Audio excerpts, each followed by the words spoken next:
Guys, welcome back to my channel. তোমরা সবাই কেমন আছো? আশা করি খুব ভালো আছো, আর আমিও ভালো আছি। আজকে রবিবার, আর এখন সকাল 7টা বাজে। চোখ খুলে ফোনটার দিকে তাকাতেই দেখছি, তো উঠে আবার তাড়াহুড়ো করে ঘড়ির দিকে দেখছি যে না ভুলভাল দেখিয়েছে নাকি।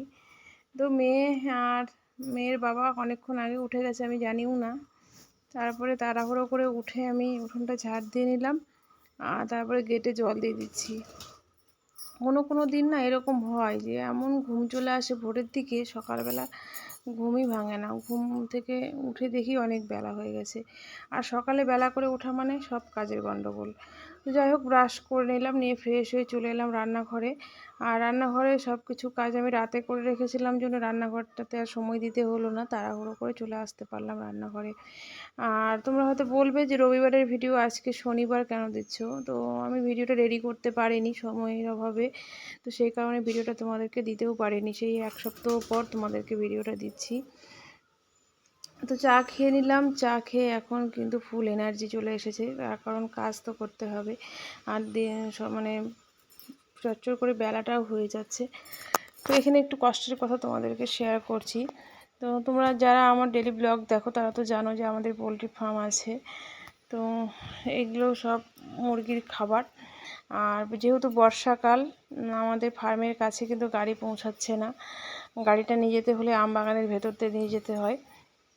তো সেই গাড়ি ফার্মের কাছে পৌঁছাচ্ছে না জন্য গাড়িটা বাড়ির সামনে নিয়ে এসে খাবারের বস্তাগুলো সব নামিয়ে গেছে। তো এগুলো বড় বড় বস্তা, যেহেতু সেই 75 কিলোর বস্তা, তো জয়ের পক্ষে সম্ভব হয় না যে একাই বস্তা নিয়ে যাবে, আর তুলে দেওয়াও সম্ভব হয় না। তো সেই কারণে এক একটা বস্তা থেকে অর্ধেক খাবার নিয়ে এইভাবে, মানে একটা করে বস্তা দুভাগে ভাগ করে এইভাবে ওকে নিয়ে যেতে হয়।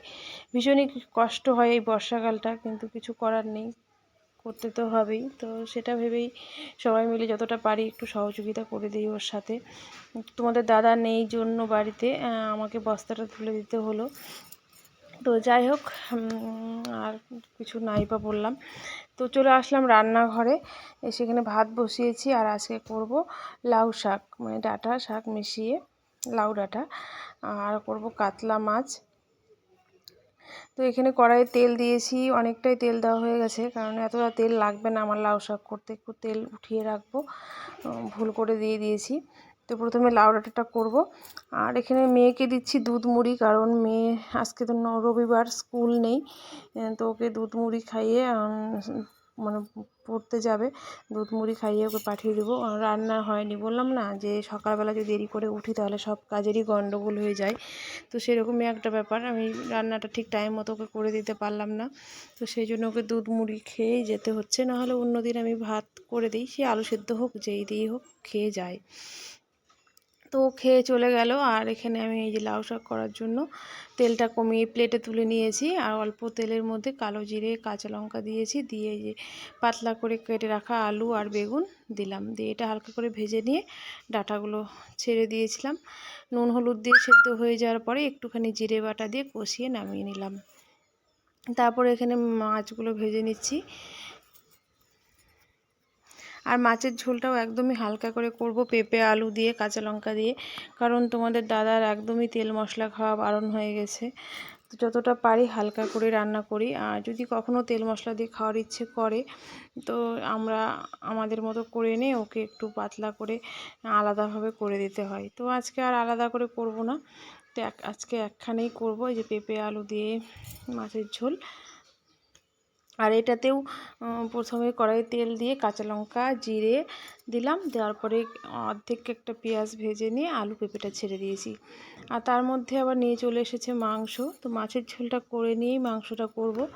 ও বলল যে না হলে মাংসটা ফ্রিজে রেখে দাও। তো আমি ভাবছি যে না, করতে তো হবেই, কিছু এখন হলেও করতে হবে, রাত্রি হলেও করতে হবে। তো এখনই করে নেব, রাত্রেবেলা না আর ইচ্ছে করে না রান্না করতে। তো সেই কারণে মাছের ঝোলটা হয়ে গেলে মাংসটা করে নেব।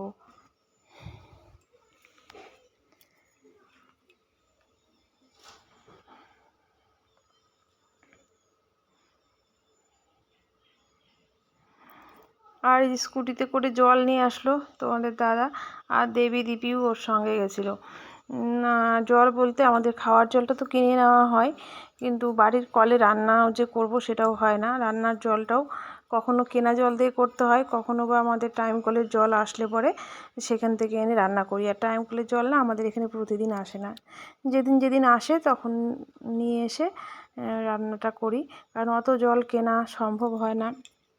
তো যখন জল ছাড়ে হয়তো জানতেও পারি না, জানো, যে কখন জল আসে বা কি, কখনো কখনো মানে যখন যখন জানতে পারি তো চেষ্টা করে তোমাদের দাদা সেখান থেকে নিয়ে আসার। তো আজকে সবাই সকালবেলা ভাতই খেয়েছি, চা খাওয়ার পরে তোমাদের দাদাকেও একটু লাউ ডাঁটা যে রান্না করলাম সে লাউ শাক সেটা দিয়ে আর মাছ ভাজাতে ভাত দিয়েছিলাম, ও খেয়েছে। তারপরে জয় আর আমি খাচ্ছি।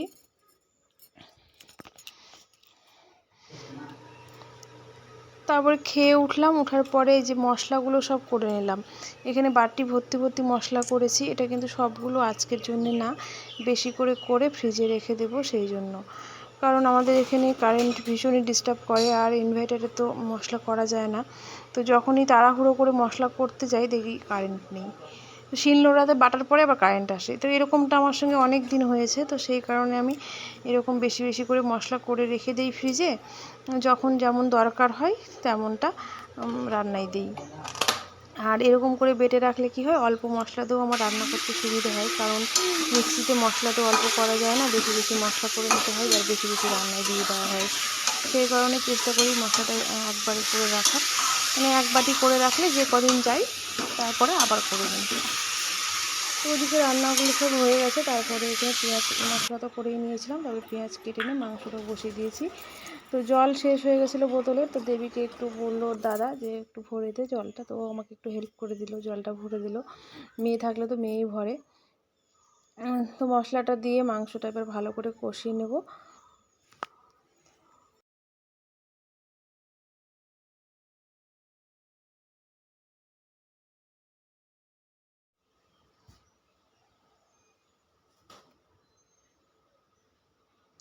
আর এদিকে এত বাসন জমা হয়েছে, কারণ এদিকে তো রান্না হচ্ছে আর এদিকে খাওয়া দাওয়াও হচ্ছে। তো সকাল থেকে চা খাওয়া থেকে শুরু হয়েছে, আর রান্না করতে গেলেও তো অনেক বাসন বের হয়। তো সেই বাসনগুলো আমি এই যে এখন ঝোলের জন্য জল দিয়ে দিয়েছি, ঝোলটা ফুটবে, এদিকে বাসনগুলো সব মেজে নেব।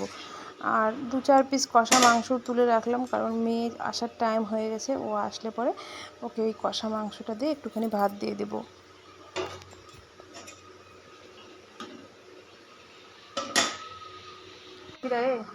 তো মিষ্টু টিউশন থেকে চলে আসলো, আর ওকে একটু কষা মাংসতে ভাতও দিয়ে দিয়েছি। এসেই আগে খোঁজ করছে, মা কী রান্না করছো।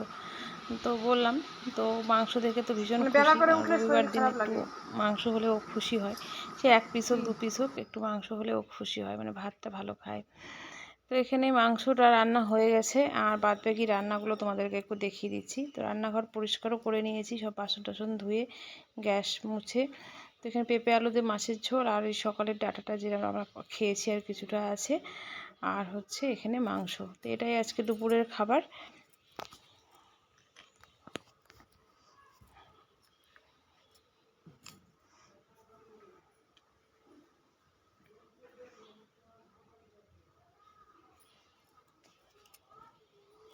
আর ওই রবিবার দিন করে বিশেষ করে ওর জন্যই মাংস নিয়ে আসা হয়, কারণ 8:30টার সময় রান্না শুরু করেছি আর এখন বাজে বেলা 12টা।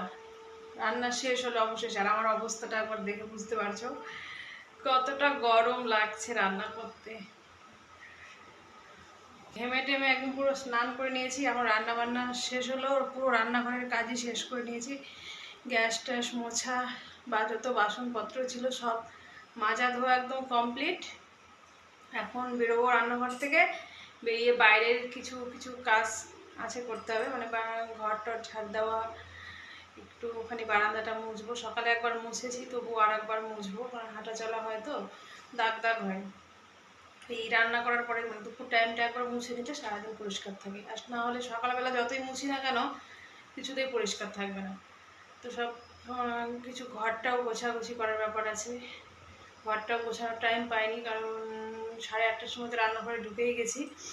তো ঘরটা পরিষ্কার করব, করে ঘর গুছিয়ে যা কাজ আছে করে তারপর স্নান করবো। মানে এখন 12টা বাজে, 1টার মধ্যে আমার সব কিছু কমপ্লিট করতে হবে, যা যা কাজ আছে, তারপর স্নান।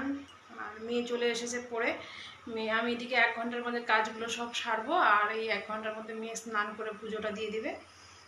তো মা মেয়ে মিলে 1 ঘন্টার মধ্যে সব কাজ সেরে নিয়ে তারপরে আসছি। স্নান হয়ে গেছে, স্নান হয়ে যে বসে আছি, তোমার দাদা গেছে সেলুনে চুল কাটতে, এখন পর্যন্ত আসেনি, 2টো বাজে। তো সবাই স্নান করে চলে এসেছে আর আমরা এখন একসাথে সবাই খেতে বসেছি। খাওয়া দাওয়া করে দুপুরবেলা একটু রেস্ট নিই, তারপরে বিকালবেলা আসছি।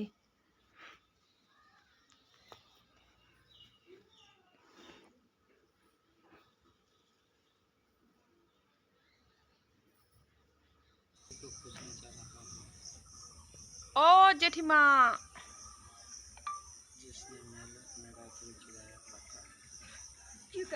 তো এখন চলে আসলাম বিকেলবেলা। এই জেঠিমা এসছে, তোমাদের দাদা বসে আছে, আমিও বেরোলাম।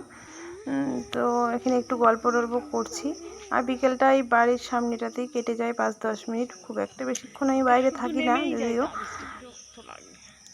তো এখন ভাবছি একটু ব্রিজের দিকে ঘুরতে যাব। তোমাদের দাদা বললো যে চলো একটু ঘুরে আসি, তো স্কুটি নিয়ে একটু বেরিয়ে পড়লাম ব্রিজের দিকে। তো চলো বন্ধুরা, আজকের ব্লগটা এখানেই শেষ করছি। কেমন লাগলো জানিও, ভালো লাগলে লাইক করো, আর চ্যানেলে যদি নতুন হয়ে থাকো চ্যানেলটাকে সাবস্ক্রাইব করে আমার পাশে থেকো। আজকের মতো টাটা সবাই।